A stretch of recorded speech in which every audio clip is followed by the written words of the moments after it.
Oh.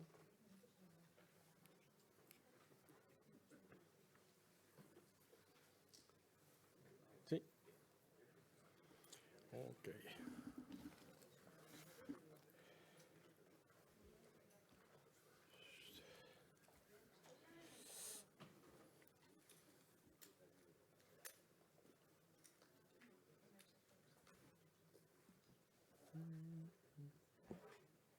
Vamos.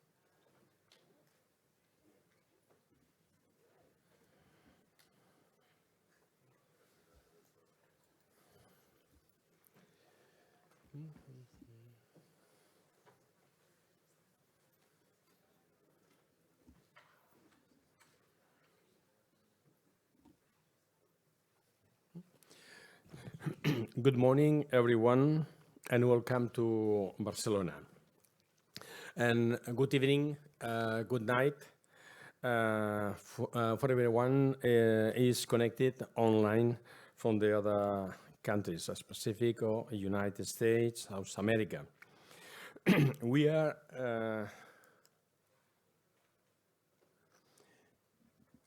here to maintain healthy the ACL in female soccer players. You can see in our Spanish Football Federation, in our mutualidad of futbolistas, we have a lot of injuries of the female ACL, and I think during this meeting, the idea is to will discuss the risk factors we have in the ACL injuries of the female. I think we need to be on time, and I'd like to introduce Mr. Klaus Hannes. Okay, he's a general manager of MIDI, and which is nowadays the sponsor in this meeting. And thank you very much for attending, everybody. And I pass the word Mr. Klaus Hannes and explain something about the MIDI. Klaus, thank you.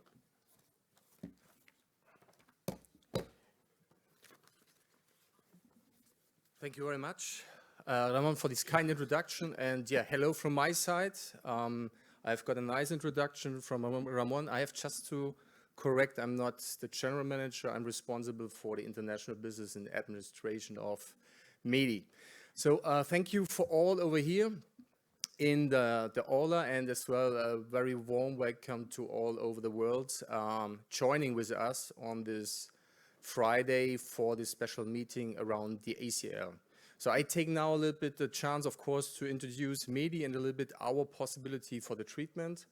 And I hope we have then some lively discussions during this event around ACL and the opportunities as well, of course, what we offer with our products.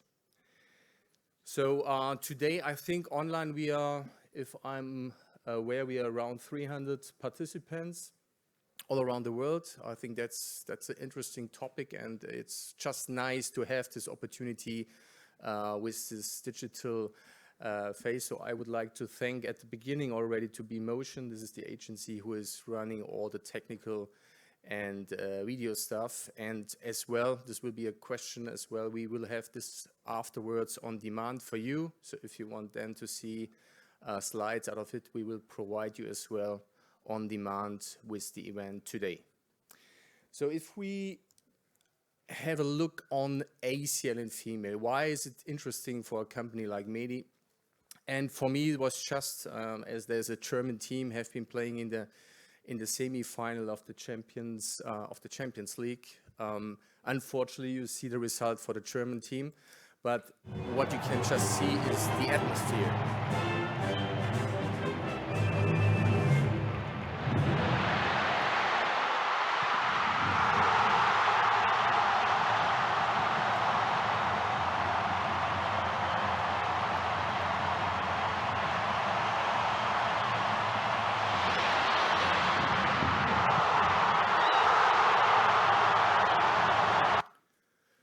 All right, I think if you listen to the sound and if you have been in the stadium, I guess, yeah, is emotion pure. And this emotion pure as well we see, of course, and you know that in the figures, in the development of the women football worldwide, in this game, there have been more than 90,000 spectators in the stadium. And if we look at the statistic, I just took out one of the UEFA of the last European Championships this year. You can as well just see a tremendous increase in interest in spectators. We talk here about 500,000 who have been in the different stadiums. And if we talk about television, I think we have around 360 million spectators by TV. So this shows it's an interesting field from a business point of view as well. And of course, it's an interesting and important field to discuss on a medical base. What are the needs? Because it's not only the professional sports, which is increasing as well. The athletes, the amateur levels are increasing, and there are different abilities. And for those of you who have been at the dinner yesterday, we had some chance to discuss already in the countries. And therefore, I think this opportunity to have a lot of countries together, the opportunities in the countries are very different. The associations, let me say, especially in the medical area, are organized very different, and therefore I think we can learn from each other out of these information. So before, of course, we go to the scientific part, I would just bring you a little bit closer to MEDI. And MEDI is a German company. We have almost 100 years of experience. So we started close to 100 years ago, east of Germany. Then we moved to Bavaria, and there we are working since 70 years. And we started with compression stockings, and especially compression stockings for the vascular area, for all the phlebology parts.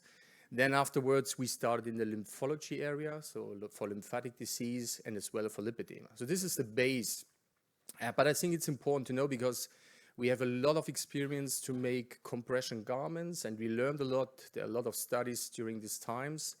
And this is a very good base for us to talk as well in sport orthopedics finally about opportunities where we can help or support you maybe in the treatment of lesions or in prevention. So I have a small brand movie for you. So please, let's enjoy it together.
All right, so if you followed the movie, you have already seen parts of the organization. Just to emphasize a little bit more on that, we have the opportunity to deliver products in more than 90 countries globally. This is possible with about 2,700 employees. And I think it's important as well because it's an investment. Yeah, you know, stuff is investment, and it's important investment because our products are in some areas technical products. So we need to be there. We need to support the medical health professionals, and this is what is MEDI is offering. We're working then in 22 countries with own branch offices all around the world, mainly in Europe, but as well in the United States and, for example, as well in Asia, in Japan and in Australia. And this offers us as well a global view on things because treatments are different. We learned this in this time we are working in this medical field. And therefore, it's important to get this understanding of cultures, to get understanding of different treatment ideas all around the globe. So from the MEDI corporate divisions, and this you have seen as well in the movie, we basically have two big areas. One is the medical field, and the other one is the lifestyle sector. Lifestyle sector we entered later because we just saw that the benefits out of products we have in the medical fields as well is interesting in terms of prevention and as well in terms of healthy people in this area. So medical fields, we are working in compression, in orthopedics, and in foot care. So these are our three pillars. We offer wide ranges of different products. And in the sector of lifestyle, we are offering one sector in the fashion area because we just see as well that we can give a benefit of products in these areas, and as well the important sector we are talking a little bit as well today is the sports compression sector with the brand CEP we are offering there. So let's have a closer look to especially this sector with CEP. You see here one picture with a cyclist, and as well this is something we learned. So that there are a lot of sport-specific needs, and we started in 2007, and during this time, we learned a lot of the different sports, and as well, of course, of football, we learned a lot, as it's one of the most important sports here in Europe. And out of these learning curves, we developed different products for different needs and as well different areas I will show you. So what I mentioned as well is we are a medical company, and CEP are products for sports compression, not only in the medical field, away of the medical field, but, and that's the difference if we talk about compression in the field you're working, all our products are based on a medical knowledge. And we have one summary, and this is maybe something we will share with you after the meeting. We have just collected the different studies all around compression, and I've just took out two of them where I mentioned a little bit the benefits using compression garments. And if we talk today about ACL, I think it's important not only to talk about the ligament. It's important to understand all the system, and of course for the system there are a lot of things important like muscles as well like anatomy, or we will learn and listen today. So this is one interesting study talking about fatigue, because we have an influence with compression on these parts, and this is one study with female football players. So this may be something interesting. You can have a look on that. And another one I want just to share is proprioceptive effects of compression garments as well. This is, I think, is something interesting because there are different discussions if we talk about use of braces and soft supports around this. But as well here we have a positive effect following this study. All right. In general, if we work with CEP, we are looking on the different phases, before sports, during sports, and after sports. And you can just see here, there are a lot of factors, and you know them better than me. A lot of factors, we have to have a look on that. And sometimes there are only small things which change tremendously performance. And these are the things we try to take care. Sometimes it's just to have the right the right sole and the sock to get a good grip in the shoe. I mean, there are a lot of things we have to take care about. Here you have one example. I just took some. We have of course, a lot of sports professionals, clubs believing in us, working with us. I just took this one because I think it's a good example. Carlos Huesca Pasarin, he's a handball player from Spain, played in the Spanish national team. He has been 2013 World Cup winner with the team as well. And you see, he had several lesions during, of course, his career, and you can just see on this picture, he's a true compression believer, true believer in us, and yeah, from a knee sleeve till compression socks and till elbow sleeve, he's using to improve his performance and to prevent further injuries. Another example which I like is just currently during the European Championship, so this is our top striker from Germany, Alexandra Popp, and if you look closer, so if you look to the social media, you see as well she is a CP user, and she's using it during the sports. So you see already there are different demands. Some sports professional using it in the warm-up phase, some in the recovery phase, and as well we have a lot of sports people and athletes, they're using it during the sports, and therefore there are different needs and different aspects and different benefits out of that. So, and then finally, one picture, as we are in Spain, as well we are together with the Spanish Swimming Association, and this is a good example for the recovery, because they're using this during the flights, and of course after the activities in the water, using the compression garments, yeah, to speed up the blood circulation again, getting back to their performance. So you see already just 3 pictures, 3 different sports, a lot of topics. So we could just fulfill the whole day with these areas, but we do not. So we just share this part of CP. So this is our brand for sports, and then of course we have our medical area. So this is the portfolio of medical, and this is when, of course, an athlete or a consumer, whoever, suffers injury. So we have here several options, and as you have seen as well in the movie, we play in different areas. Orthopedics, which is the topic today, and a big field in compression, and as well linked with orthopedics, foot care is our youngest division over here, where we can offer you product range. So orthopedics.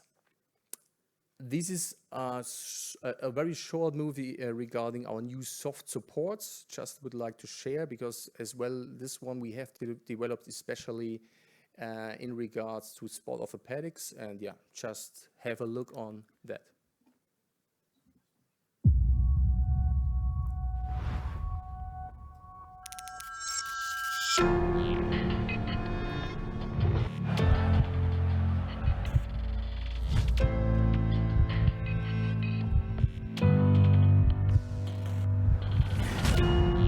They say you can't.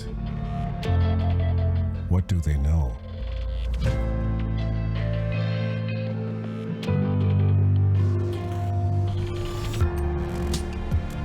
They see limits. We see horizons. Whatever you wish to achieve, we are here to support you.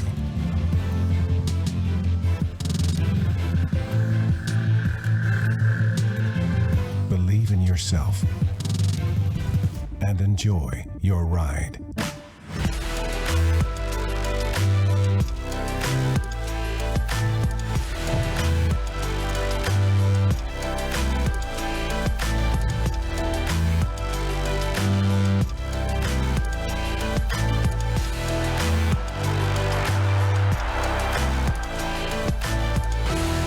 Stop dreaming.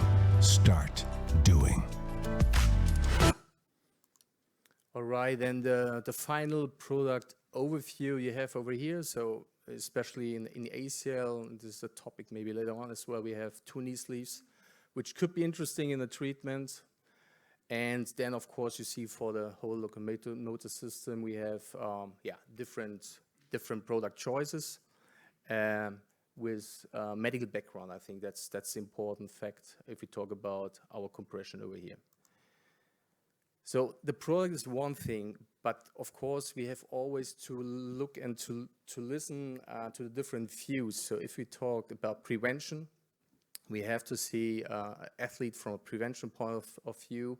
If we talk about post-op or conservative treatment, we have to come from a different view. And this is what we like to do. And finally, what we then create are therapy chains. And in the therapy chains, we try then to offer different products for the need in the different phase in the therapy chain. So if we look to a ACL tier maybe, there are different choices. So you can see here, quite a lot of products. And if we look to a ACL, we have mostly the phase of a post-op or post-trauma phase, where the patient is just with pain. He is immobilizing, he has maybe swellings, and some severe cases even they have to stay in bed. So therefore we have here already starting products in the compression area. So on the left-hand side, you can see median thromboxine, so it's an anti-embolism stocking in the phase when a patient has to stay longer time in bed. So we care about that as well. And after that, if the patient already starts to move, then the swellings, so the edema reduction is a very important part. And there we have a new product, it's called Medi Rehab 1. So it's a compression sock especially done for sport orthopedics to reduce swelling. Because if you reduce swelling, as early you reduce swelling, you get the patient or the sports athlete back to motion. And this is what we need. Finally, therefore, this is something quite interesting. Then, of course, we have immobilization braces like Medi Classic. And then if we come to the next phase, return to sports, then it's getting interesting in terms of bracing. So we offer rigid braces, we offer soft braces. This is depending on athlete needs and of soft tissue needs in these areas. And then finally, as well, we have compression garments, as I mentioned before, with Genomedi, where we're then looking at proprioception in these areas. So you have a lot of different choices, and as ACL recovery phase is quite long, there are different areas where we need then to select different products during these phases. If we look for a more holistic view, in our point of view, there are the 4 areas we are working is edema reduction. You have seen in the picture before. Then we are talking about safety and control for the patient, especially in the knee range of motion, because sometimes you have patients, they are just keen to do sports and they don't care about their actual injury because they have no pain anymore after surgery or after conservative treatment. So maybe they do overuse, they do it too early. So the revascularization process is still not in the right place and they're already doing a little bit too much. And this as well is, of course, dangerous for the therapy. So therefore, a knee brace, especially what you see here, as well can limit some patients or some athletes. And on the other hand, it can give other patients who are a little bit afraid of doing first steps, then can give them safety, because we can limit the range of motion for them, and you can just tell them, okay, from 0 to 90 degrees, there's a stop with the brace, you can do everything in between there, don't worry. So we have to understand everything, and as well in our meeting today, it is a topic, the psychological effects, of course, and as well using products is here. Then proprioception and gait control, and you can see here 2 products, proprioceptive, we talked a lot about the compression, but as well insoles, if you talk about the ACL, could be a tool or a product you would might to consider. Why? Because especially in the women area, there's a tendency of a pronation, and with the insole we can just give there a better natural stand and a better gait for these players or for these patients to prevent maybe further irritations in these areas. And then finally, recovery. We talked before, I mean, fatigue is one thing, but recovery is a big topic as the athletes have very short breaks in between their activities. So this is something very interesting, and maybe we can just have a little bit more discussion later on that. Okay, so before I hand over to Ramon Cugat for the scientific part, I have just, especially for the female and for the women, one note as well. So we take as well care about a difference in sex. So it's important to have different designs and a lot of sizing, because even if we look worldwide, to the anatomies, they are different. So with our products, we have designed as well products, some of them for female and male, and as well, we have the option due to our material choice to adapt them quite individual to all the needs of soft tissues you have. So that's just one message in the different products. Okay, then I would say thank you very much for your attention, and I would like to hand over now to Ramon for the scientific part. Thank you.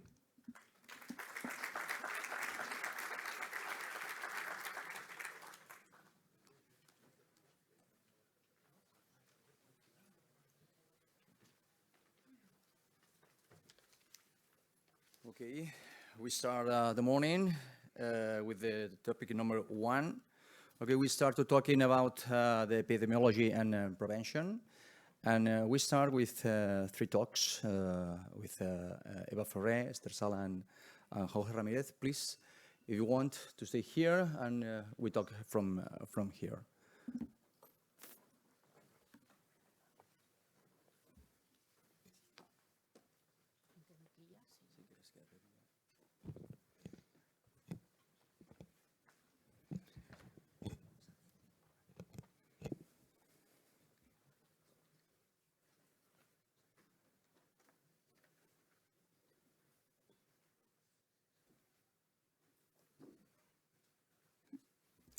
Hi, good morning, everyone.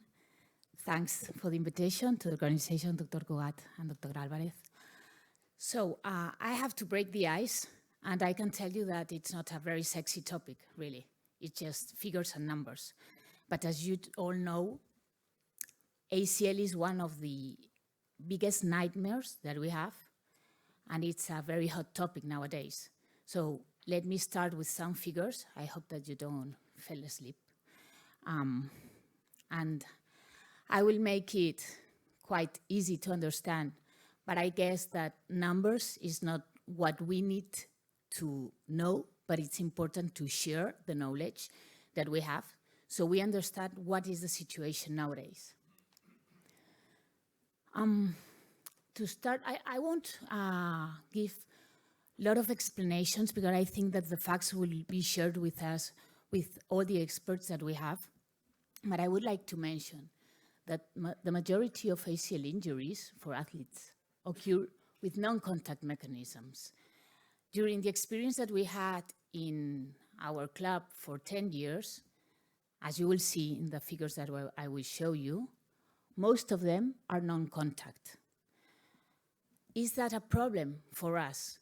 It's a problem in the moment that we know that we can prevent what is not in our hands. But of course, if there's a traumatism, that means that that can happen in any moment. So that's important to have in mind.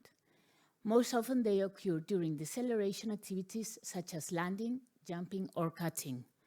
And football, soccer is one of these sports. The risk factors for ACL injuries can be divided in intrinsic and extrinsic. Can we do or can we work in one or the other? Of course, what it depends in the anatomy, it's completely impossible or really difficult to work on it. But we can work in all the other facts that we will see during the morning, that they intervene and they are part of this injury.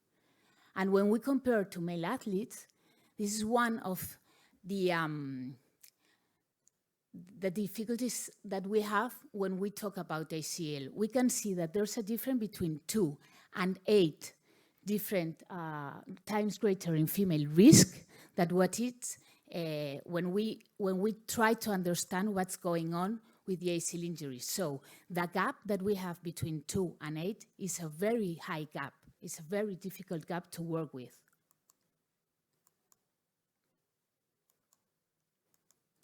So I've been working for 4 years with in the FC Barcelona team, and I have had 115 girls under my supervision. That means that we've been working with the professional team, the B team, and all the youth players. During these years, ACL has been growing exponentially. That means that we have to be very aware on what's going to come, because all these girls are in a very high risk of having an ACL injury. That means that we have to focus in the figures and the risks that we know to try to help them to reduce that risk. What have we been doing? Although we have been working in reducing that risk, working very hard in the gym, that's before we start in the pitch, we have the sessions in the gym.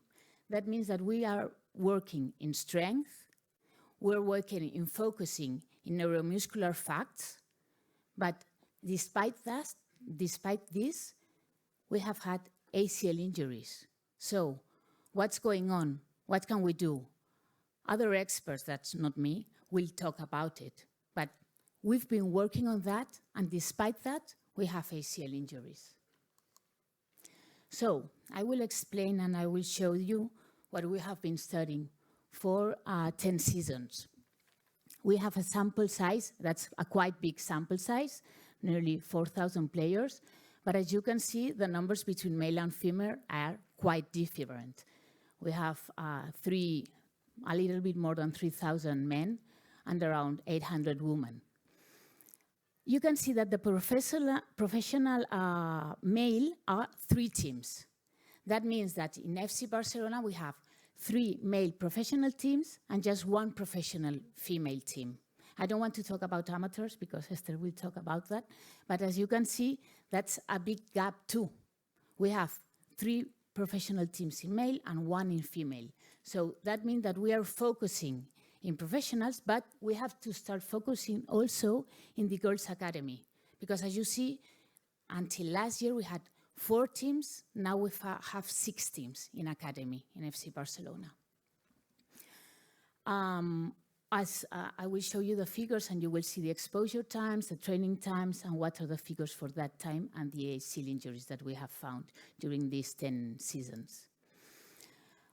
Total matches, total trainings.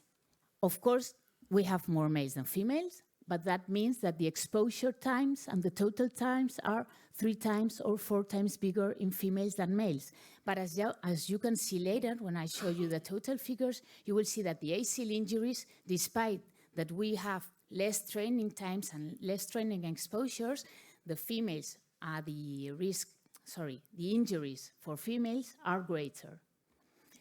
The total ACL injuries in general in male football are 15 in 10 seasons, but in female are 17. You could see that we had around 4,000 males and 800 females, but the figures are much, much higher.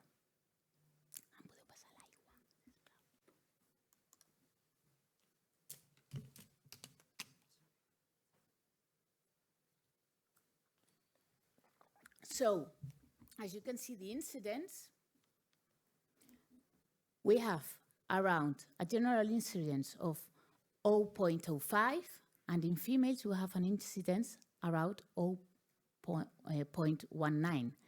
So that's 4 times bigger. We are in the gap from 2 to 8 of the risk. We are there, but it's still, for me, it's very big. It's 4 times.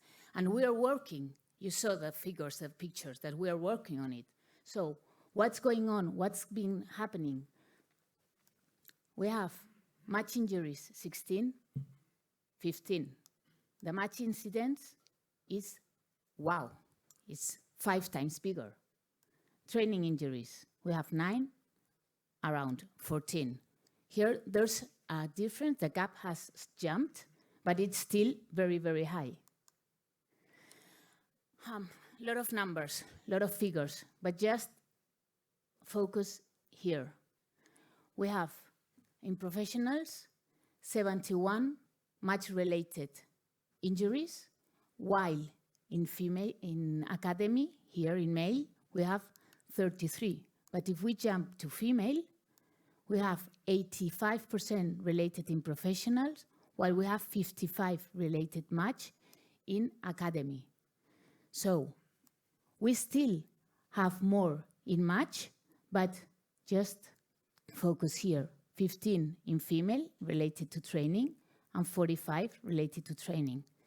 So we have to focus also not only in matches, but also in the training area. And that's where when we have the females, our players at home, they are training with us. So we have to focus on what's going on in our pitches, not only in the matches. I think that one of the risks that we have in academy also is that when they go to a match, of course, they are not professionals, and they don't have that focus in what's going on in a match, while they are under control when they are in a training at home.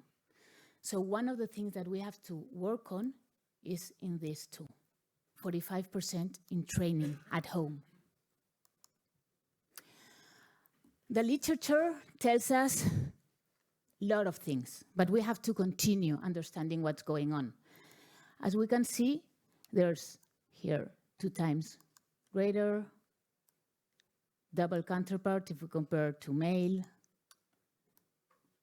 2.2.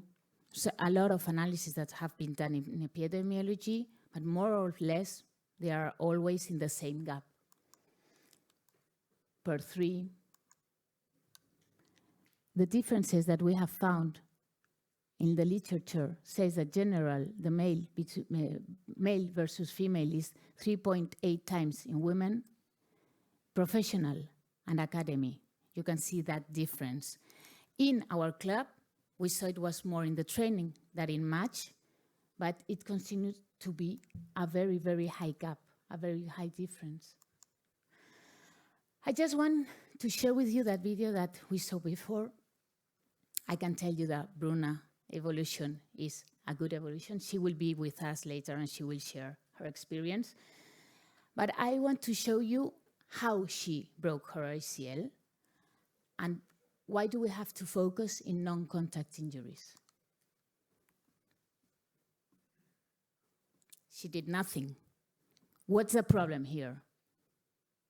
She was just trying to avoid the other player. So how can we help her? How can we reduce other injuries with other players? I will just put it back again.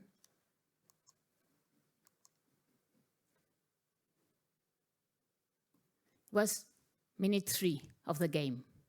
So she just started to play. She was just starting to focus in what's going on with the game. And suddenly she jumped to avoid, and then she broke. So if we think, what can we do? How can we prevent that non-contact? That's the highest number of injuries that we have. That I leave it to you. I think that we have to focus on that. How do we understand a lot of injuries? Because sometimes you just not understand what's going on with an injury. How did she do it? Here's a publication that tells us that the systematic video analysis can help us to analyze how that injury has occurred. So, can we work in a multitask team and how that multitask team can help us? I think that's basic. We have to understand what's going on in the pitch, what's going on in the training pitch, to understand how the female players get injured. This is a publication that has 2 weeks, I think. It's 2 weeks ago. It's new, and I think that's one of the things that will come again and again and again as a sexy topic, as a hot topic too. Artificial versus turf. I've been hearing this for lots of years. And what it says is that female soccer players had significantly higher risk of ACL when playing in turf versus natural grass. In our Spanish league, we don't have that much natural grass. And that's one of the highest risks that we have nowadays, if we just think on what this publication tells us. So, is one of these an extrinsic factor that we were talking about? Can we help our players to reduce their risk if we invest on better pitches? I think if we have to stick to this publication, that we should. But it is about money. It's about the leagues. It's about the clubs. We don't have the money. We are not the people to work on that. But we have the obligation to give this information and tell clubs and tell federations that this is one of the risks, and this is the reason, maybe, that some of the best players in the world can continue playing for some months. So what can we do? I think that from our point of view, research is basic. In the club, we're working in 3 lines: metabolomics, genetics, and the hormonal profile. Just a slight view on what we are doing. Sorry. So one of the studies that we did last year was compare male and female muscle injuries, taking in account their genotype. And what we found is that there was a higher injury rate, but there was no difference between male and female if we looked at the genotype XX in this case. Another study that we just did, and we are working on it right now, is to see the genetic variance between male and females. And now what we have seen is that yes, there's a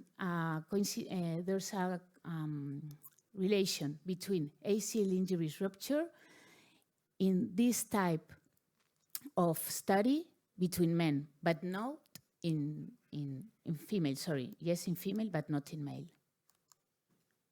Metabolomics. And this one is the one that I would just want to take 1 minute. I know that we will be talking about the menstrual phase. I know that there are experts in the room, but what I can tell you is that we don't know for sure in which phase of the menstrual cycle we have each and our players each day of their cycle. It's impossible to know with the calendar. We don't know if they are regular, if they have PCOS, if their regularity is different from 1 month to another. So what is important is to understand and have the real facts of in what moment of the cycle they are in. That means that we have to understand the hormones and have the real moment of the cycle. That means that we have to have samples. Can we have a blood sample taken each and every day? No. That's ethically that we shouldn't do it. So what we're going to do for this season is compare saliva to blood samples and try to understand in what moment of the phase each player is in. So that's the way that we know if in the hormonal profile they have a moment of risk to increase the injury for the ACL. Just to summarize, I think that we have to work hard in prevention, of course increase knowledge. We have to work as a team. That's very, very important. We have to include video analysts. We have to include, of course, all the staff, the technical staff, and the athlete itself. And don't forget to take into account the psychological support. What I've written is individual and team. Why have I added the team part? When one player has an injury, ACL problem, all the team gets in panic. All the team panics. If she has it, I can have it. So we have to work with the team, not only in prevention, but in the psychological area. Thank you so much.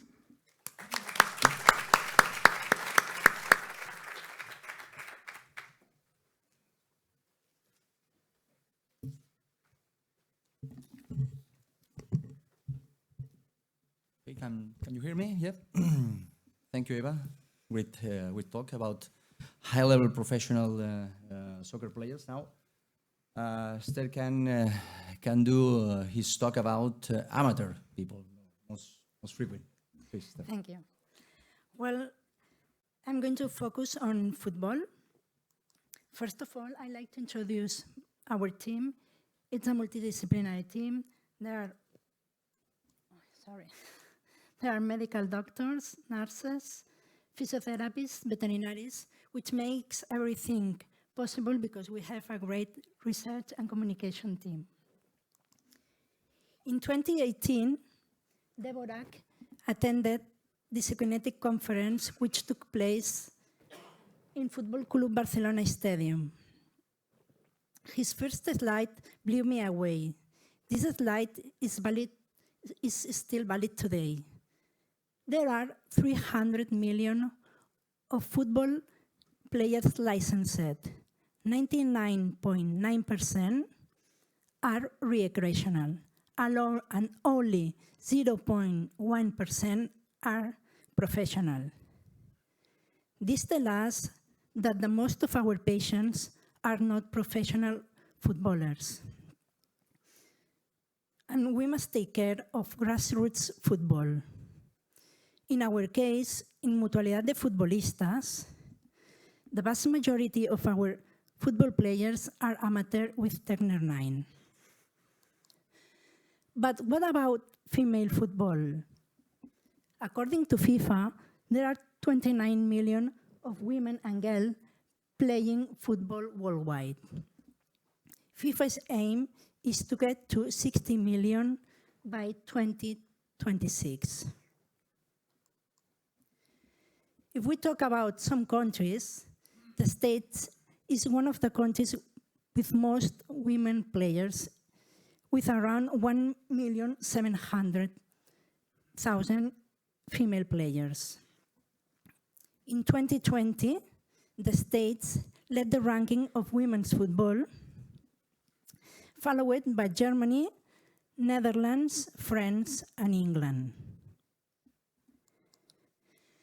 If we talk about Europe, according to UEFA, there are 1,200,000 female players. Only 6 countries, England, France, Germany, Netherlands, Norway, and Sweden have more than 100,000 footballers. What about Spain? If we talk about Spain, we are still far from reaching the 100,000 footballers other European countries have.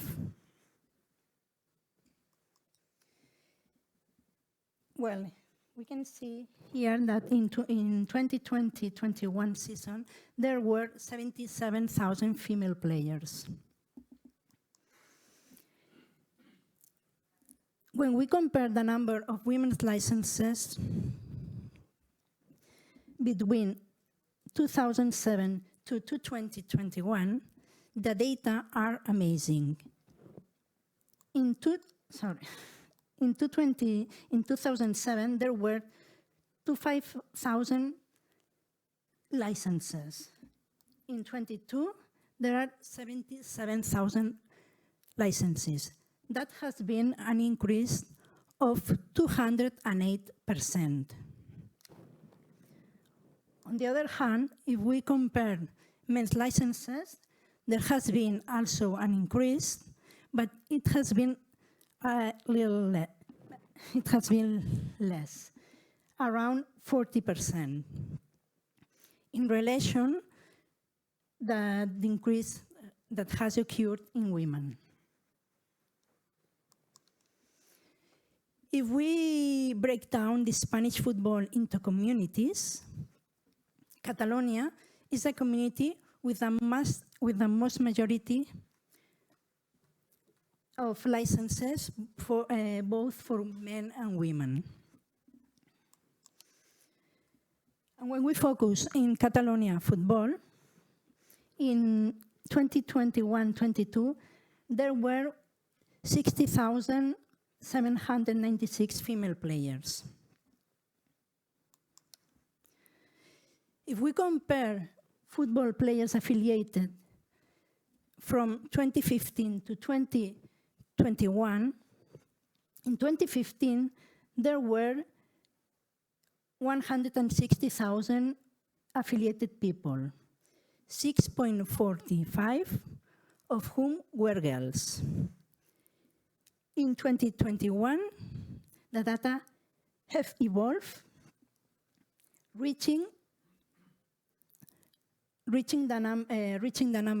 increasing the number of licenses, reaching a total of 168,000, of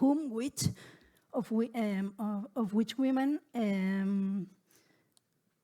accounted for 9.06%. Both men and women have increased the number of licenses, but women has done it much higher. Between 2015 to 21, women increased 62.2% compared to men's football 10%. Which it means that women increase almost 6 times more than men.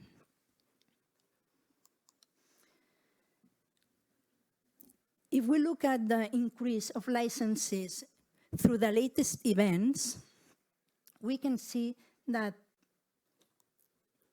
in 2008, when Spain won the European Football Championship, the number of licenses increased more for women than for men. In 2010, when Spain won the World Cup, the licenses also increased. In 2012, increased a little bit, and in 2021, decreased the number of licenses due to COVID. And they went back up again when Women's Football Club Barcelona won the Champions League. If we focus on ACL injuries, my colleague Eva has talked before, so I just only say that the incidence of ACL injuries in female is 3.5 times in basketball and 2.8 times in football, compared to male ACL injuries. With all this data, we can conclude the significant increase in participation in women's in football and in sports in general. And if we focus on ACL, it has been an alarming increase in the last 10 years. When we talk about ACL injury epidemiology on mutualidad de futbolistas,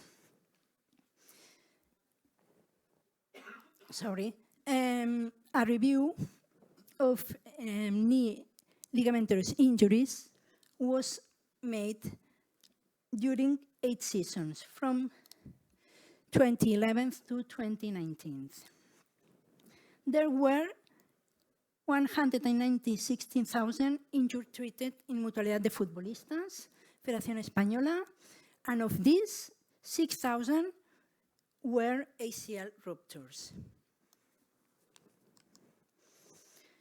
When we see the evolution of ACL injuries between 2015 to 2021, we can see in 2015, despite being 6.45 of all footballers,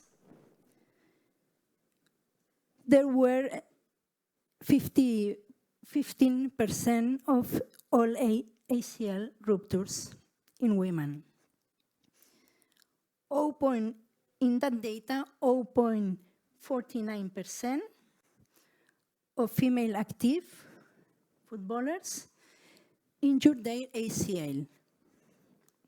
Approximately 1 in every 112.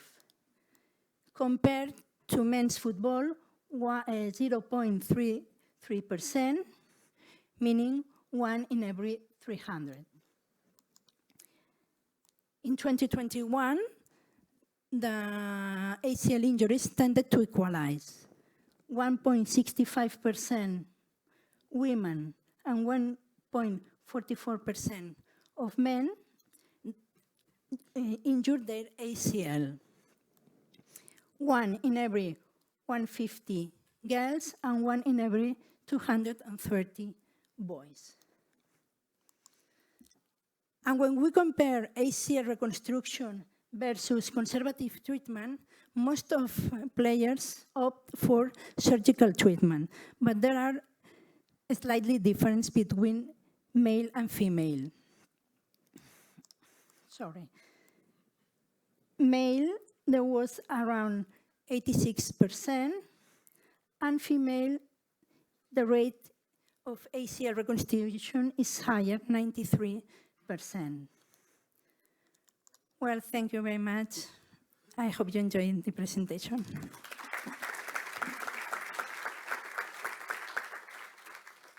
Thank you, sir. Big talk. And now the last talk is about Jorge Ramirez. He talk about prevention. Please, Jorge. Okay. Good morning, everyone, and thank you, Institute Cugat, Dr. Alvarez, to invite me for this summit. And I want to talk to injury prevention before and after, but when we can to speak to prevention, we can to speak to numbers. Like Esther, like Eva, explain the numbers of the epidemiology of ACL injuries. We can to do to say a numbers, okay? Okay, my index is introduction, risk factors, but only a little summary, prevention, and conclusions and goals. Okay, to remember, there is relative consensus, the literature, that approximately 70% of ACL injuries are not contact in nature. Eva mentioned it maybe 80%. Okay, sorry. in personal club. Okay, for this reason, for this important prevention works, sport health specialists must take into account, I think so. The rationale for research on prevention of ACL knee injuries is that injuries are not of functional multifactorial cause. And in the clinical and research studies carried out, patterns are found that reflect causes of risk, wherever it's difficult to put them all together and propose causes and effects. I think so. Okay, the question of many sport specialists is for to research, for to help our female players. How will it be possible to prevent ACL injury in women's soccer through the use of specific prevention programs? I need to see these research criteria. We have another examples, global examples of research, but if we want to replace a prevention, we need to replace, like say Dr. Cugat, the external and internal factors that have a problem to do a prevention. And external risk factors include the competition season, footwear, softwares, environment conditions, and internal risk. We have anatomical, hormonal conditions, genetic predisposition, neuromuscular condition, and kinematic and kinetic facts. Okay, I are to do some words of these risk factors. And footwear, the shape, I think the shape and number of studs of the shoe can be decisive in the friction of the foot and the ground, and before the torsion of the knee. Like a surface, Olsen et al. Reported that the risk of suffering an ACL injury is greater in the female team who competed on artificial floors that have higher torsional resistance and the foot-floor interface. Another risk, external risk, is environment condition. Orchat et al. Reported that not contact injuries sustained during Australia football were more common during periods of the low rainfall and high evaporation. Okay, let me see the internal risk. Anatomical, maybe combination of this is the problem. The dimension of the intercondylar notch, posterior tibial slope, coangul, ACL size, and another is hormonal conditions. I don't want to speak on hormonal conditions because another colleagues speak of that, but it's very important to take in count, like say Eva, to do a good prevention. Then the genetic predisposition is another internal risk to take in count. But I think, as like they say, the words is that for acute injuries, extrinsic factors will be probably dominate. But in the more chronic problems, are more likely to identify in intrusive factors. Maybe we have in this part information to do a good prevention. Okay, another internal risk factors, we have a biomechanical and neuromuscular conditions. When we compare it, women land with a more upright posture, which subjects the needs to force that put them at risk and tibialis anterior translations.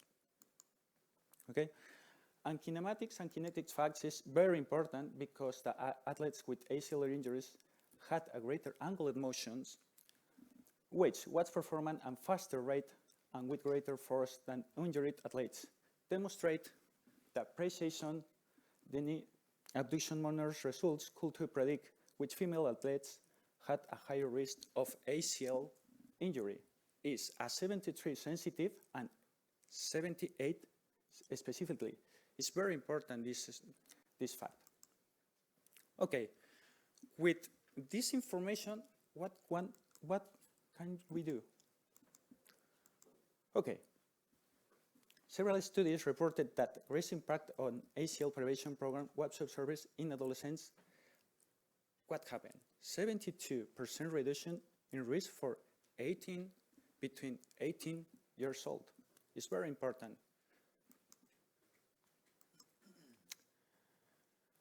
A growing number of programs have been developed to reduce the risk of knee injuries in general and ACL injuries in particular. It's very important that. And this program typically consists in core stability, balance, dynamic stabilization, lower external muscle strength, and there are not specifically to psychology and nutrition and others. It's very important to think on nutrition, I think so, and specifically, like Eva said, what happened when the female soccer player have a ACL rupture. All the team have pain. All the bit, I don't know, but it's very important, the psychology fact, okay? Okay, when we have this information, how to create programs to prevent ACL in female players. I have 3 steps. We have information, and then the first step for me is evaluation of internal and external risk. When, who, maybe, because it's instability problem, and then a team problem too. The second step is modifiable injury risk assessment. Like how can we quantify the risk, what priority do each have, and appropriate use of evaluation results, individuals and team. And the third step, very important, return to play transition, protocols, and global preventive strategies. Physical rehabilitation and training osteopathy, psychology, nutrition, genetics, hormones, etc., etc. Okay, in the first step, the global evaluation of internal and external risk, we can to do our global screening methods is required to find a neuromuscular, it's very important, neuromuscular and biochemical risk in static and dynamic, controlled and uncontrolled environments. Why that? Because the fatigue of the muscle and other structures of the body can change in the moment like a match. And maybe it's a reason for to do these injuries. The International Olympic Committee statement on no-contact ACL injuries indicates that use protocols designate to alter dynamic loading of the knee joint through a neuromuscular and proposite biomechanic and training are effective in reducing the risk of the ACL injury in female athletes. What factors? Normal factors: quad and hamstring strength, quad and hamstrings to contraction, timing of muscle recoil and activation. And another factors, important factors, is a biomechanical factors like knee flexion, knee valgus and varus alignment, and hip motion. Okay, if you remember the last steps, the second is the modifiable injury risk assessment. Okay, what can change of that? Biomechanical and neuromuscular factors, what can we do? Respect the normal aspects need to be focused in the prevention programs including proposition, muscle activation, and inter-joint coordination. And the second step, second part, protection knee joint by bracing or taping might bring prophylactic benefit. I don't know, maybe it's very important to take account this and others individuals' problems. Okay, the first step, and very important, return to play translation. The proposed method is, for me,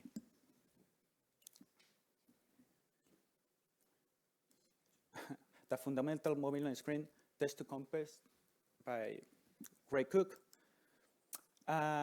This method is compromised for 7 fundamental movements patterns, then stand in requires balance of mobility and stability. And another important study to ACL injuries for prevent is injury using quality of moving essence and quantitative observation to address modifiable risk address. When we say this table, we can do ligament dominance, quadriceps dominance, leg dominance, and residual injury deficits, trunk dominance, like core dysfunction, that's very important, and technique perfection. We have some simplest programs like, what can we do? Screening, bar up, core strength, ACL specific programming, sport performance programming, sport condition, and all these, we have time, mode, volume, frequency, intensity, duration. We have professionals in this area. That is very important.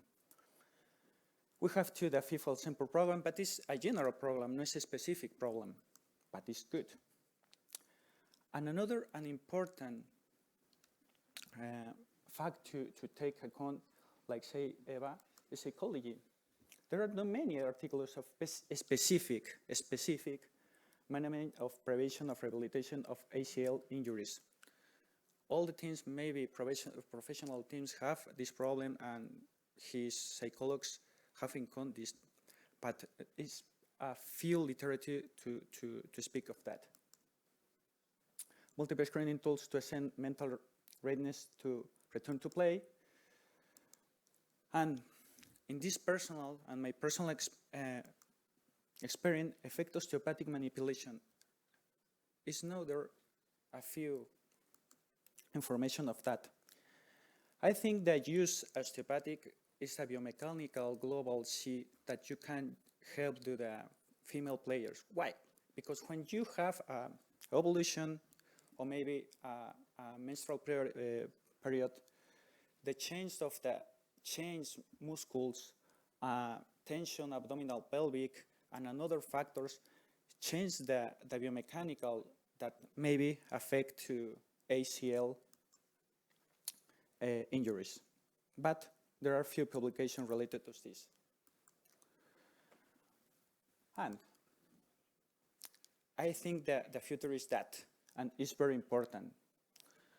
They use the artificial intelligence, a tool for sport trauma prediction. If we have numbers, we can do it, and to help to us artificial intelligence to do a prevention of ACL injuries, in this case, female soccer players. Conclusions. Prevention programs need a neuromuscular aspects like proprioceptions, muscle activation, and interjoint coordination. Another is that prevention programs must increase the quality of dynamic movements in the multiple situations. Why? Because of fatigue, like to attribute it to risk ACL injury. An overall osteopathic balance should be included in programs because osteopathic includes structural problems, visceral problems, muscle change, and others. The protection of the knee joint with official and bandage orthopedic devices could be provide a prophylactic benefit, studying age guys. And the prevention program should will train both mental and physical health. Artificial intelligence can be very useful too, and should be more accessible to amateur teams. It's very important, like the numbers, like Esther said, and perhaps more at risk is 99.9% amateur teams. It's very important. This is my reference, and thank you very much, and see you later. Thank you.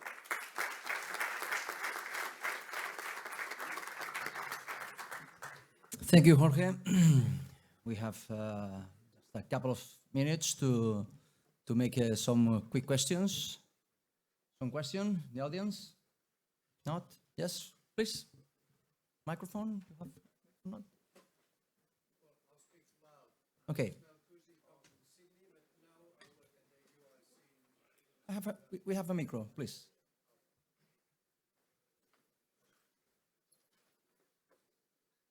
Many thanks to all the speakers because they were very good presentations, but they present very sobering facts. And the detail that you have provided provides more questions than answers. But I have a specific question for Eva.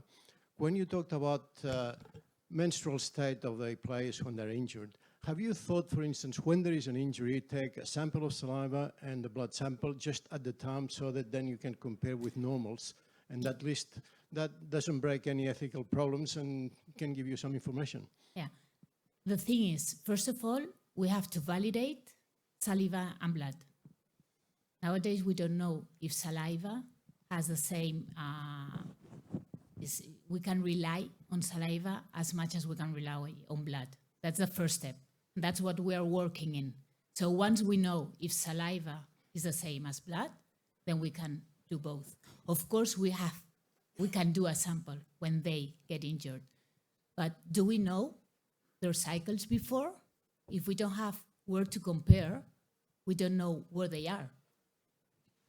If you can track that player for 3 cycles, that's perfect, because you have 3 cycles to compare with. But if you have no cycle, does she know if she's regular or not? Does she know if she has PCS or not? So there's a lot of questions on the table, but the first thing is just to know how they are. So what we want to know is, first of all, have 3 cycles of our players. We've been tracking them for 4 years. I have a 4-year tracking in calendar for all our players. And despite on that, I don't really know how they are because it's just calendar. So once we know the real hormonal profile, that will help us for sure. But meanwhile, we have to know how they are. So yes, that's a perfect question, but the answer is not that perfect. Okay, any more question? Yes? No? Okay, we have no time. Okay, we need to change to the table number 2. Thank you to the speakers.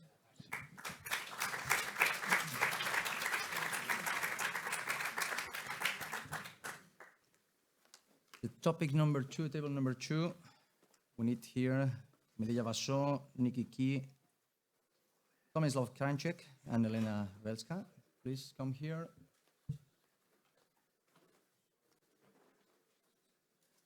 And this talk is about the physiology, biomechanics, and psychology. We start the first talk with Mireia,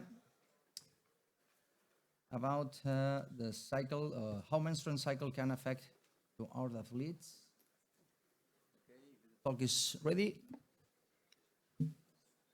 We can start. Everyone.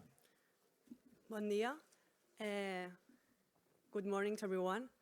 My name is Mireia Bassó. I work in Consell Català de l'Esport and in a private rehabilitation center in Barcelona called Summit Physiotherapia. Today, what I want to talk about is how menstrual cycle can affect to our athletes, because I think it's a topic that is getting more popular day by day, and I think we should investigate more about that. So at first, as we all know, that's why we are all here, we know that female athletes are higher risky of non-contact ACL injury, and this could happen for so many reasons, as we all know. One of them is the anatomical factors. Female athletes have a different body shape, different anatomical characteristics. Also, they have different biomechanical and neuromusculoskeletal patterns, because women move different than men. And also we have a different hormonal profile. Women have the menstrual cycle, and they can affect the menstrual cycle, the athlete's performance. So if we have to take into account of the performance tools, the menstrual cycle management, how to track the menstrual cycle, is also important for a female athlete. If we take a sneak peek of the menstrual cycle, we all know that it is managed by four main hormones. These hormones have different changes in their concentration levels in all the menstrual cycle. And this menstrual cycle can affect in the neuromusculoskeletal system. So it's important to know that the menstrual cycle, it also indicates the health of the women. So it's a health indicator. It's a good point of that. Let's see. I will explain the menstrual cycle, the ovarian cycle, in 3 phases. I know there are a lot of ways to explain the menstrual cycle, but I will explain it in three phases. And what I want to talk about in each phases and how can affect the neuromusculoskeletal system, we can see that the changes of the hormones can do some changes in their bodies. And I think it's a good point to know that, because me as a physio and our team and all the medical staff, if we know these changes, we can prioritize some goals of the rehabilitation. So in the follicular phase, for example, maybe I will prioritize working the hypertrophy, because we can see that there's a more voluntary muscle activation, and there is less muscle damage due to there is a decrease of stem cells, and the CK protein is decreased. As we all know, CK protein is a metabolite that indicates the muscle damage. And maybe we can do some multitask exercise and with some different stimulus, because we have an increase of cognitive and danger function. If we talk about the ovulation phase, the body temperature is getting increased, and the laxitude is getting higher. But I have seen in some literature that laxitude is getting higher due to the relaxing stimulation, but there are no mechanical changes in laxitude. So I think we should investigate more about that. And finally, with the luteal phase, the body temperature is getting higher too, and the strength is, we have a less voluntary muscle activation. So maybe the players here are, they don't have the better muscle activation, because there is a GABA increase, and the muscle damage is higher. So here, maybe the main goals of the rehabilitation is working in lower loads, for example, or maybe doing some strength and endurance training, or maybe the contrary, because the players will play in all the phases of the menstrual cycle, and we should prepare them in the weaker phase of the menstrual cycle. So to summarize that, I think it's important to know what's happening in the neuromusculoskeletal system in every stage of the menstrual cycle. But I am aware that it's so difficult. It's not enough to do it with a calendar, as Eva said before. We should know in which stage are of the menstrual cycle. And I think that blood tests or saliva samples or something like that, it could be much better. And I think that right now we are looking for artificial intelligence too. So I think it's important to know in which stage of the menstrual cycle we are. Also, I think it's difficult to manage a whole team because every individual has a different menstrual cycle position or situation. But if I'm talking a rehabilitation situation, maybe it's a little bit better because we don't have all the team. We have 1, 2, or 3 people injured, so it could be the first step for individualize the rehabilitation sessions. Till now, I have talked about the effects of the neuromusculoskeletal system in the menstrual cycle, but as we all know, day by day is getting more and more popular, and all the athletes said that they are keeping the taboo out of the menstrual cycle, and we have read some evidence, and they made a lot of reports and with some athletes, and for knowing how they feel and when they have the menstrual cycle, when they have the menstruation, sorry, and how they feel in all the whole menstrual cycle, and if they feel this can affect their performance. So I thought it was interesting doing the same with the players that we have in Consell Català de l'Esport and in Summit Physio, and we found some interesting data. In Summit Physio, we recollected 40 players in so many disciplines, and I have seen that during and before the menstruation, they had a lot of symptoms that players feel they can affect their performance, such as fatigue or stomach cramps or insomnia or mood changes. But after the menstruation, they feel good. So they feel much better and they feel they can perform better.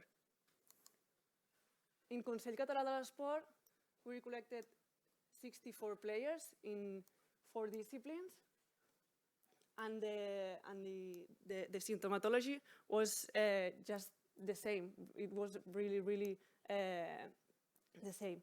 And as we can see, after the menstruation, they don't have any symptoms. So they feel good. They feel good too, and they feel better for performing that. So it's important to know how they feel in every stage of the menstrual cycle.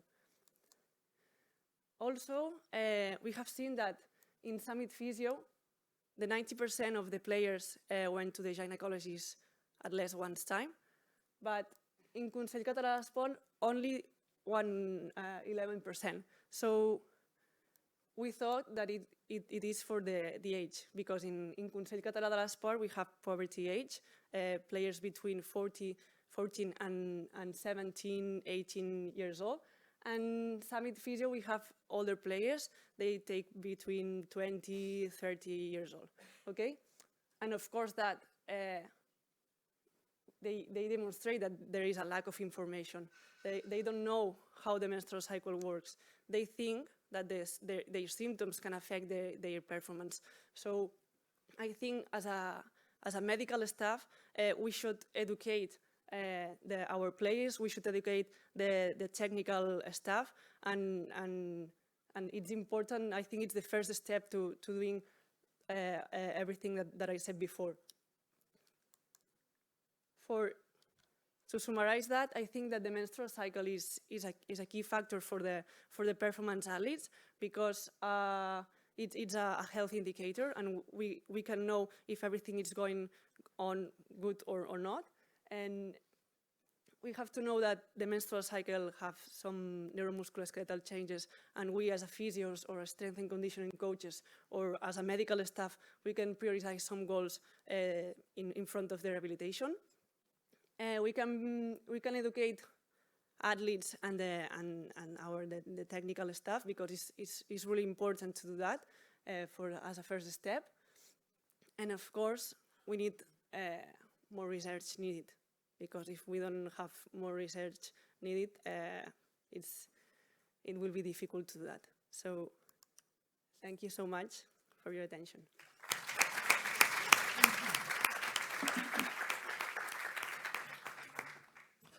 Thank you very much, Mireia.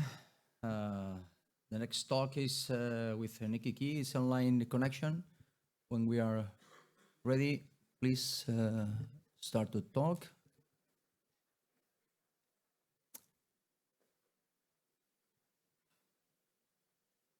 We're ready in the connection online. Okay, please. If the sound is okay, you can talk whatever you want. Thanks. Right. Hello, everybody. Greetings from London. Thank you very much for inviting me.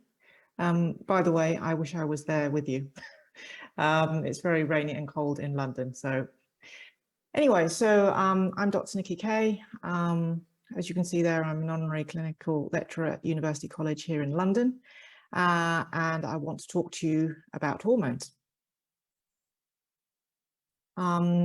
I would like to take you through these points, just discuss a little bit about why hormones are so important, the links of our hormones between our behaviors and our health, of course, with particular reference to female hormones that we've been hearing so much about. Great talks from my colleagues, thank you so much.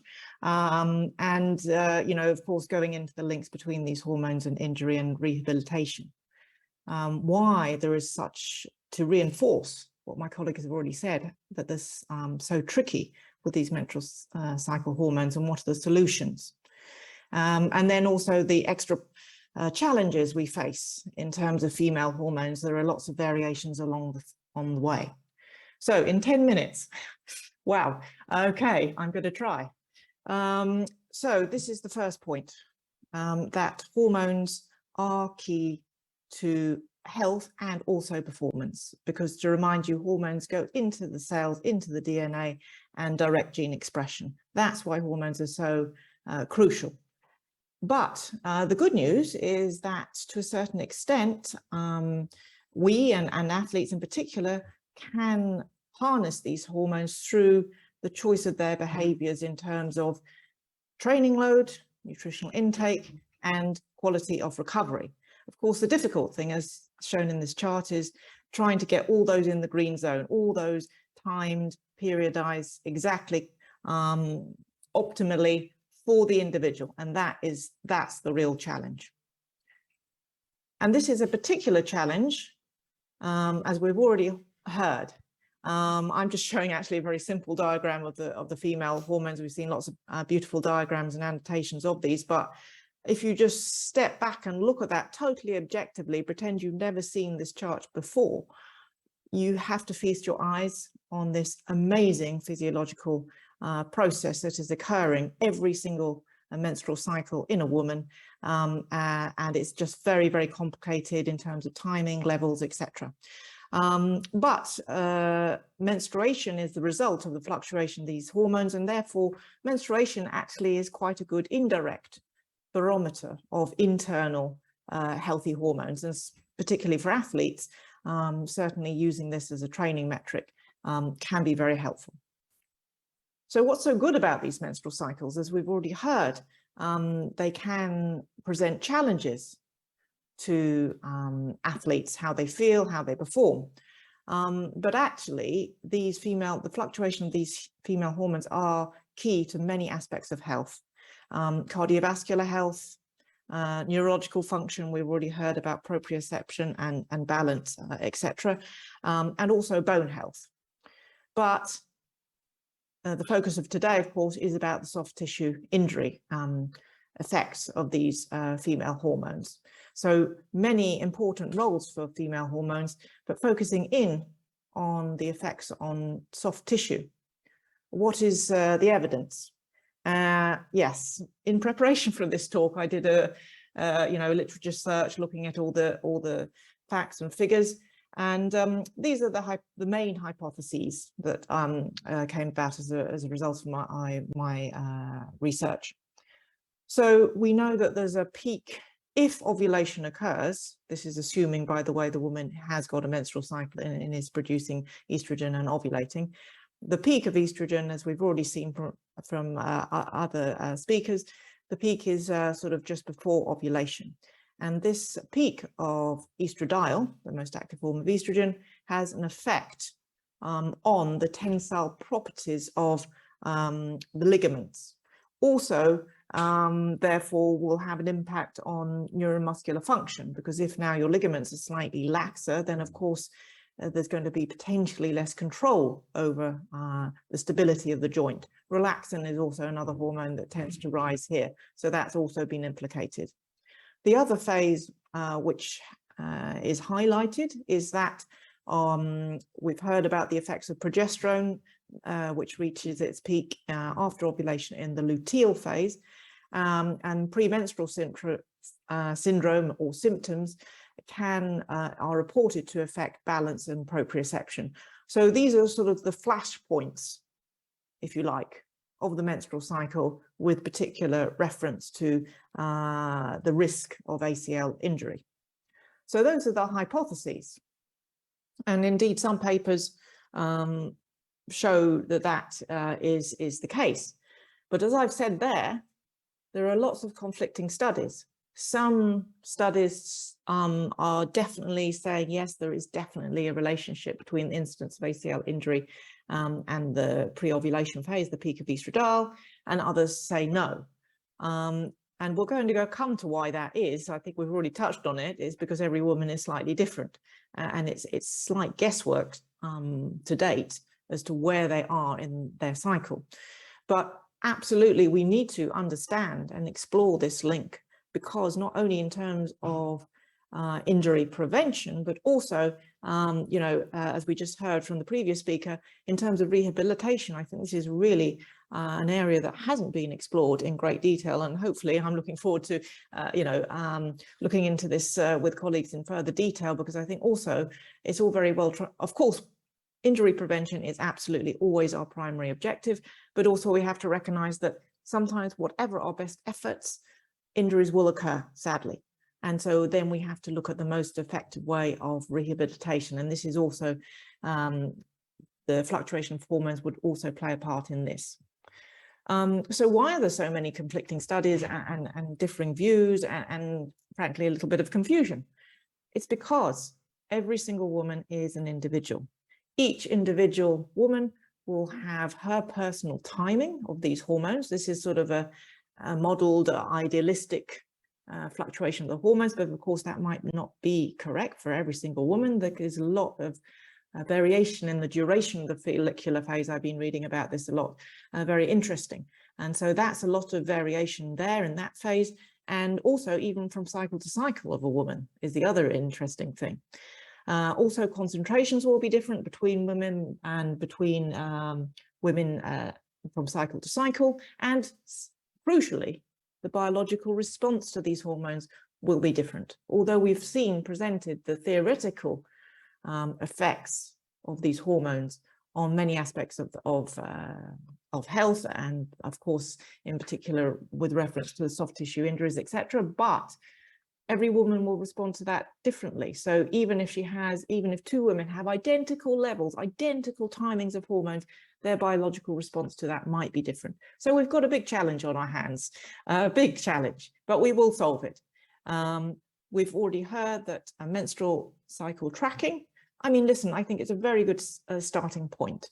And I do that, I work with professional dancers, and, we have got in place this. So at least we have a rough idea where they are in their cycle, and for the individual, we can work out if there are problematic stages in the cycle. So absolutely, I think just doing straightforward things is a very, very good starting point. But as we've already heard, the big challenge, and I'm looking forward to seeing the results from Eva, Dr. Eva, what her results are going to show, because we all know that blood is the gold standard. And here in the UK, we've been using artificial intelligence techniques to try and model these hormones. As we've heard, obviously it's not practical for any woman to expect any woman, especially an athlete, to do blood testing every single day of a cycle. So we have worked out a mathematical way of modeling the data based on just 2 samples. So this is certainly one approach. But ideally, I think that, like Eva said, from a practical point of view, we need to validate the blood with the saliva, because saliva is even less invasive than blood. So although I'm a big fan of blood, you know, I'm an endocrinologist, I want the data from the blood. I accept that practically saliva probably is the more practical way forward, but we need to have that hard evidence first. So yeah, I'm looking forward to my colleagues in their research to see what that shows.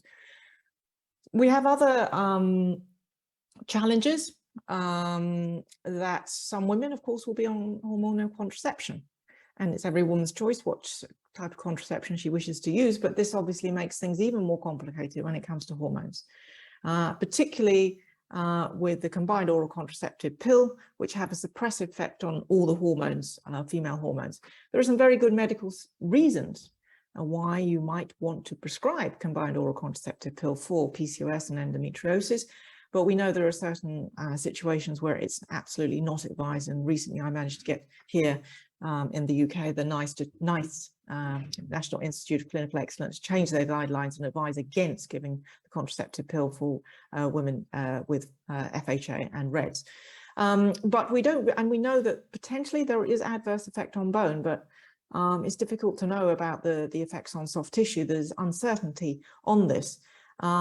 You could argue that, because this is what the combined oral contraceptive pill does to the female hormone, suppresses everything across the board. So you could argue that if you have low hormones throughout the cycle, maybe this would be a good thing, because you know, it's proposed that these peak levels of the hormones predispose women potentially to soft tissue injury.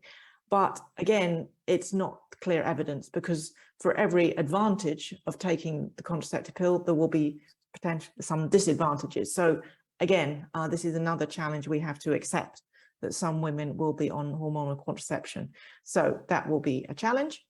I realize, gosh, 10 minutes is very, very short.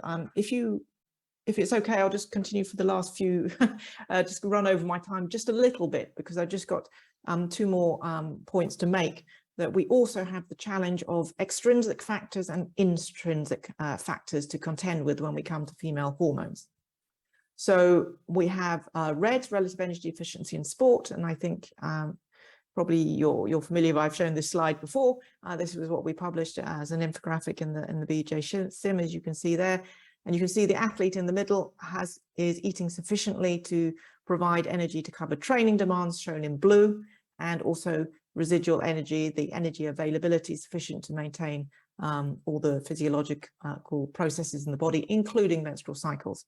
You can see the 2 athletes flanked on either side of this athlete are in the red, have low energy availability. This is either because they're simply training a lot, as shown on the right, and so they cannot meet their energy demands, especially if you're traveling to away matches and things like this, and the timing is difficult. It's actually physically difficult to fuel sufficiently sometimes. So that can be an unintentional low energy availability. On the left, there are also situations where the athlete might consciously be restricting what they're eating in the belief it will provide a performance advantage, or maybe we could argue even get endorsements, we don't know. But nevertheless, in low energy availability, this will have a knock-on effect on the hormones across the board, in particular the female hormones. We know there's good evidence to show this has an adverse effect on bone health, and also in terms of soft tissue injuries. So another complicating factor we need to consider, that REDS, low energy availability, has adverse effects on health and performance. We also have PCOS, that we know is a very common condition. And there is, you know, some studies say that actually PCOS is more prevalent in athletic populations, because theoretically having a higher testosterone could improve athletic performance. Potentially, we don't really know. Is this just coincidence that these women sort of are pre-selected because they have PCOS and are strong? Or is it even, there's a recent study saying maybe actually it could even, interestingly, be some sort of form of adaptation, chronology is the new word out there. But anyway, I definitely don't have time to go into that. But again, for me, the fascinating thing is these women with PCOS tend to have high estrogen levels. So we could argue that maybe they're more at risk of ACL, but then we have that they maybe are stronger, they got higher testosterone, so they've got stronger muscles to prevent the ACL injury. So we're not sure, it is the honest answer. Am I looking at all the literature and the studies? I don't think there is a definite answer to this, but I'm just pointing out, yes, as I say, we've got a challenge on our hands. We have to consider that PCOS can also occur. So, I haven't gone over too much time. So just to sum up, a whistle-stop tour to provide you with food for thought, I hope, that hormones are key for health and there is potentially a link with injury. Menstrual cycle hormones are what we really need to focus on and get more information about. I think this is a common theme that we've all been discussing. And I'm really ready and looking forward to the challenges of more research with my colleagues. And then if you will just allow me to say, sorry, slight publicity, that I'm written a book which is coming out. It will be in English next month. So it will have some more discussion about that. And then here are my references. So thank you for your attention, and I apologize I've gone slightly over time and that I also start speaking very fast when I want to get through the information, but I look forward to questions. And of course, there's my email. If there are other questions occurring afterwards, I'm very happy if you want to contact me then. Thank you so much for your attention.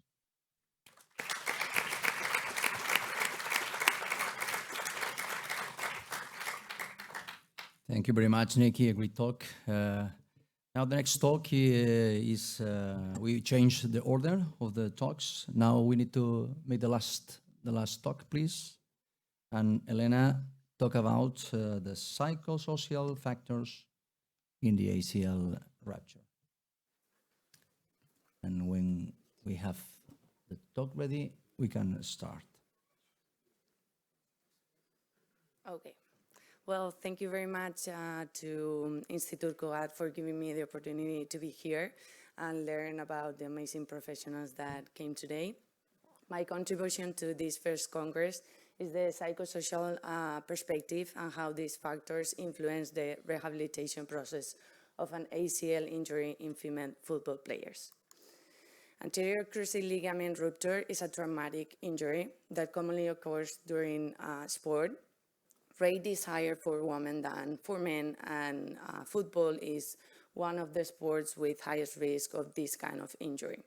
It is also a long-term injury, which means it requires dedication to a training program for an extended period of time, and compliance with such program also requires commitment, effort, dedication, time, tolerance of frustration, all of which are physically and mentally taxing. So that's why this kind of process may discourage players from returning to sport and also returning to high-level performance.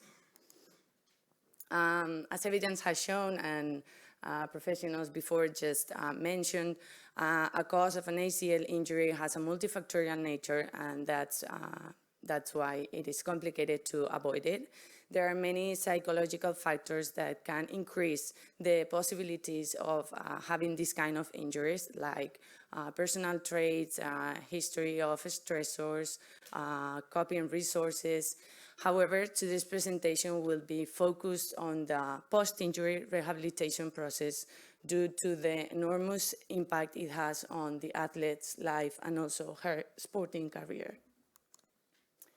In order to try to understand the range of impact it has on the athlete, it is necessary to have an integral perspective that consider players not only as an athlete but also as a person.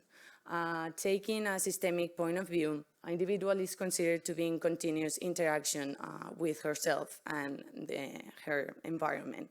So if something happens in one of them, it can affect the development of any other.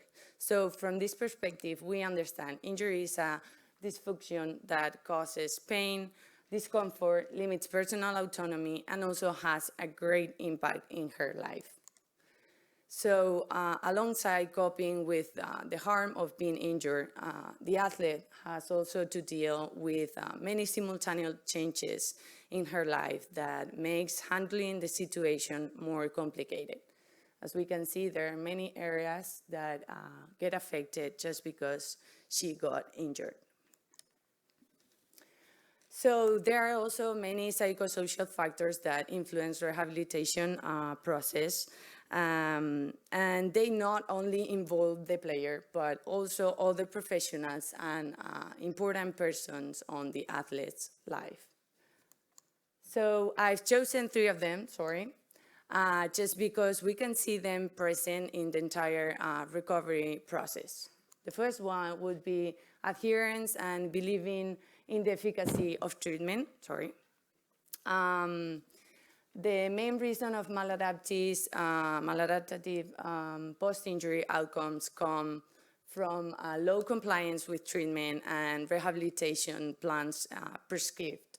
So we can say adherence is essential for an optimal outcome. It is a multifactorial construct that embraces also other factors that we are going to see next. The first one is motivation. Motivation is key issue to achieve good adherence and in success to return to sport.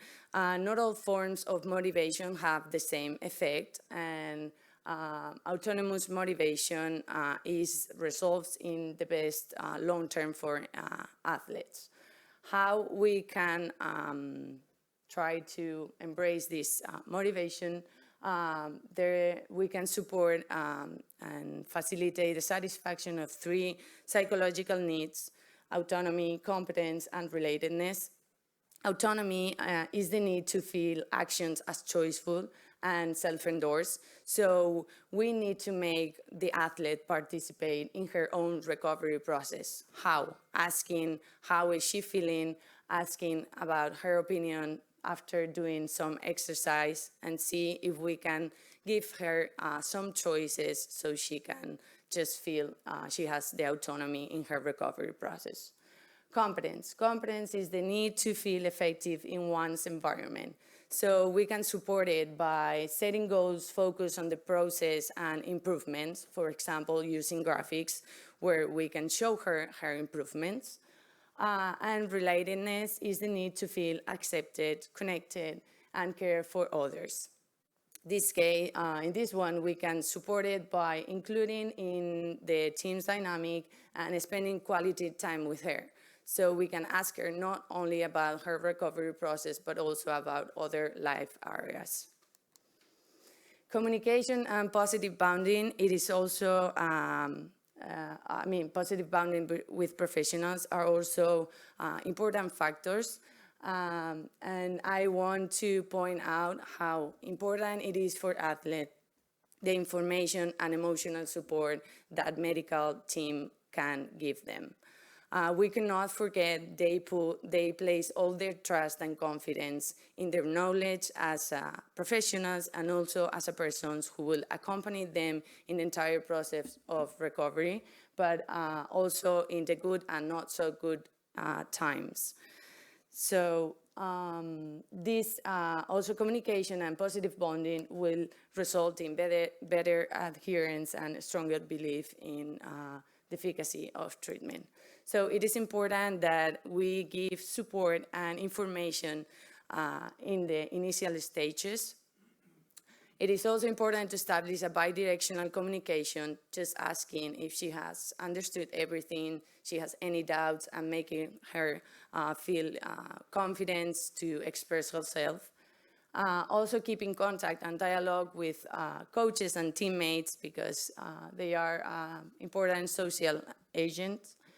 Have assertive communication and active listening and be empathetic with the athlete, just respecting her rhythms. And also a communication focused on improvements, capacity, and feelings. Expectations and goal settings play also a great role in the entire recovery process. They can be about different aspects, professionals, physical state, recovery time, and they must be realistic. They need to be based in two sources of knowledge, science and experience. They must be constantly adjusted in all phases because they are gonna change during the entire recovery process. It is important not to adjust them and make them critically reflect, to adjust, and communication, again, focused on the present, not to attempting to anticipate. The last one is social interaction and support. This factor is very important and significant for the psychological well-being of the athlete. It has a positive effect in adherence and also autonomous motivation, specifically when significant others as doctors, physiotherapists, surgeons support the 3 psychological needs that we just mentioned before. Due to the extended period of recovery, athletes can feel excluded or little importance, impairing their identity as an athlete and also their self-confidence. So it is very important to include them in the team's dynamic.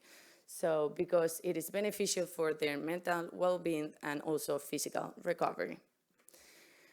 The second factor is emotional regulation. Injury is a time for mourning and high vulnerability time. So emotions are like a roller coaster. They have ups and downs, and they are important to handle.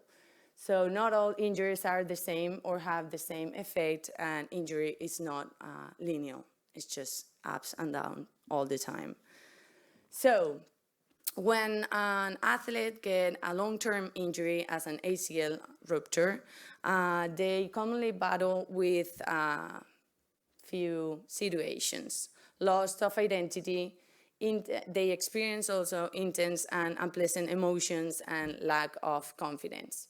The first one has to be, it refers to their self-concept, and it is important to remind them that they are still athletes even though they are injured, and see them not only as an injury but also as a person, because sometimes we get extremely focused on the recovery of the injured, and we forget the person is behind that injury. So we can also carry out actions that promote their role within the team. About intense and unpleasant emotions, as I said before, they have many ups and downs, and it is very important to validate their emotions without judging them. Take care of verbal and non-verbal communication when we are interacting with them, and listen and be empathetic, of course, and generate a bond of support, confidence, trust, and security so they can feel their self-confidence to express any emotion or any thoughts they have. The last one, lack of confidence. It's true that the inability to participate in training and competitions deteriorates physical and technical condition, and that can lead to a decrease of motivation and also confidence. So it is important to explain them that confidence is built by doing. First, starting from small and increasing as confidence is built. Also, it is important to let them know and evaluate her capacities, and connect with sensations and make them aware and anchor them as a safe place where they can feel confidence in their process. So the last one is the psychological readiness to return to sport. It is also an important recovery outcome, and as I mentioned before, the rate of returning to sport and returning to the pre-injury level, it is very low, actually. So all factors that I have mentioned right now, they are highly important just to reinforce them. And in previous stages, psychological readiness is not only just one stage. It is also, we need to work on that in previous stages so the athlete can reach the last phases in her best psychological readiness. So for that, we need to reinforce the autonomous motivation and satisfy the basic psychological needs. It is important to give and promote confidence in rehabilitation process with professionals and during performance. It is also very important to have realistic expectations of one's sporting ability and foster also a social interaction and support with coaches and also teammates. All of these will help to return to sport and get a better return to pre-injury level.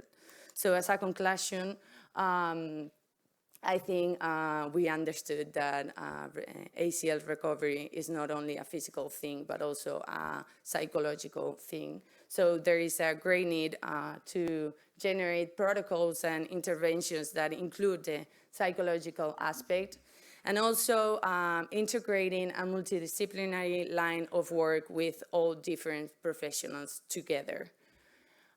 It is also very important to take care and work for better adherence and relations based in confidence between the athletes and professionals, and also integrate an empathetic emotional support.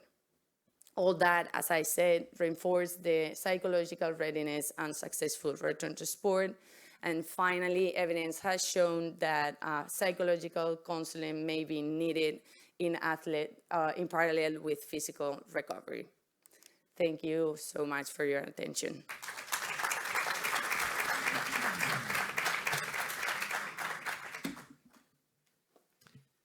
Thank you, Elena. Dr. Cranches is not here. Okay, it's a shame. And if you want, we have enough time to make some questions in the audience. If you have any question, please.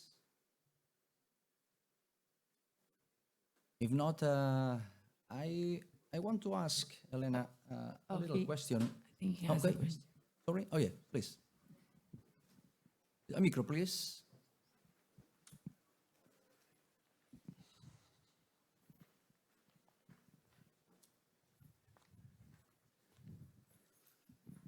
Once again, thank you for the great quality of the presentations. I have two questions. I'll start with the second one to the last speaker. What's the impact of, as you have mentioned, very few athletes after an ACL injury return to the previous level of sport? Mm-hmm. What are the implications of, let's say, returning to a different level of activity, returning to quote-unquote normal life? What can you tell us something about it? Yeah, well, evidence has shown that as high-level performance, they have more medical resources. So it is a very important factor to return to sport and get confidence to keep doing the sport they love. But sometimes they just don't have confidence on that, and because of their level performance that is not very high, they just decided to try another sport, but just quit. So I think not only for professionals and high-level performance players, we need to give them support, but also to not that high level performance athlete that also have the choice to keep doing the sport they like. I don't know if I just answer your question. Yeah, you have, thank you. And if I may have another question to Nikki, if she's still available online? It's possible? Yes, I'm here. Right. Another question is, now that there is an increasing number of elite athletes that return to sport after motherhood, do you have any data on what happens there, or if there is any difference pre or post motherhood? Thank you for that question. Well, we know, of course, postnatally, there's still a high level of relaxin. And so, for example, athletes I work with, and dancers in particular, dancers love doing stretches, over stretches, I would say. So I always warn them, don't go crazy. Just do maintenance stretching. So we know that's a fact postnatally. With regard to specifically ACL, I'm afraid I don't have that data to hand. Maybe my colleagues can help me out. But certainly we know in general terms that those high levels of relaxin, even during breastfeeding, so even beyond that 6 weeks, which is typically called postnatal, if the woman is still breastfeeding, you know, they're still potentially, you know, at risk of injury. So thank you for that question. That's really, really important point, I think. I don't know if other speakers have a comment on that, if anyone else has got the data to their fingertips. I know for sure in medical terms, absolutely, it's something we need to consider. Thank you. Okay, thank you. Any more questions in the audience? Yes, please, here in the middle. Please, a microphone here. So my questions go to Nikki too. Regarding the relative energy deficit in the sport, what we can do in the recovery process, because maybe now we are talking about the post-injury process. Do we have to assess our players to the rests and do something in the recovery process too? Or is something that we have to do like screening in all the team? Well, do you mean if they've got RED and they get injured? Do you mean, and then what are we going to do afterwards in their rehabilitation? No, I mean if we think in REDs post-injury. Oh, I see. Okay, fine. Well, I mean, if the most obvious sign in a woman is if their periods have stopped, in terms of REDs, as you know, but there can be subtle, before the periods stop entirely, there can be a tendency to have subclinical anovulatory cycles, which means the athlete will still be having periods and they still might be tracking periods and saying, yeah, I'm having regular periods, but they might not be ovulating. So they might not be getting their full quota of hormones. So REDs, when we talk about REDs, for a woman, if her periods have stopped, that's an absolute red flag. We know that, no doubt about it. And of course, one has to try and address the energy deficit. But in the interim, if one is really concerned about bone health, and as you know, then HRT, one has to give HRT for bone protection. But what I'm seeing more and more, and I'm concerned about, frankly, is that the women who have got sort of borderline REDs, if you see what I mean, the ones with the subclinical anovulatory cycles. But the only way we're going to know if this is the case is, guess what? Looking at their hormones in detail. So I've already done a study on this using the AI modeling of blood tests, of the 2 blood tests during the cycle. And actually I was quite surprised, well, not surprised, but yeah, I did pick up women with subclinical anovulatory cycles and I was able to step in earlier. But ultimately, I think I can't wait till Ava has done her study, and I want to be involved, please, Ava, that we need a more practical way of doing this. And so the way of picking it up would be to see what the female hormones are doing. Also, for REDs, in my experience, it's really helpful if you can get a full thyroid function, which includes T3, T3 is a very good surrogate of energy availability, because we all know that recording diaries and all this sort of thing, it is complicated. It doesn't really give you that information. But I think the two things to detect REDs from a testing point of view are definitely T3 and definitely ideally menstrual cycles. Going back to your original question, if one doesn't have access to this testing, yes, a screening questionnaire. We trialed one with Manchester United, and so that is a possibility that you could do at least a screening questionnaire, just so you pick out those players that you believe are at risk.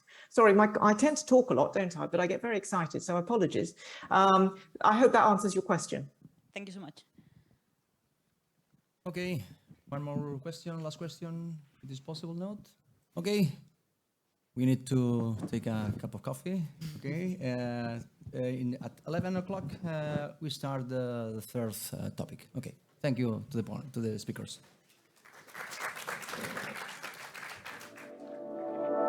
Hey, hey, hey.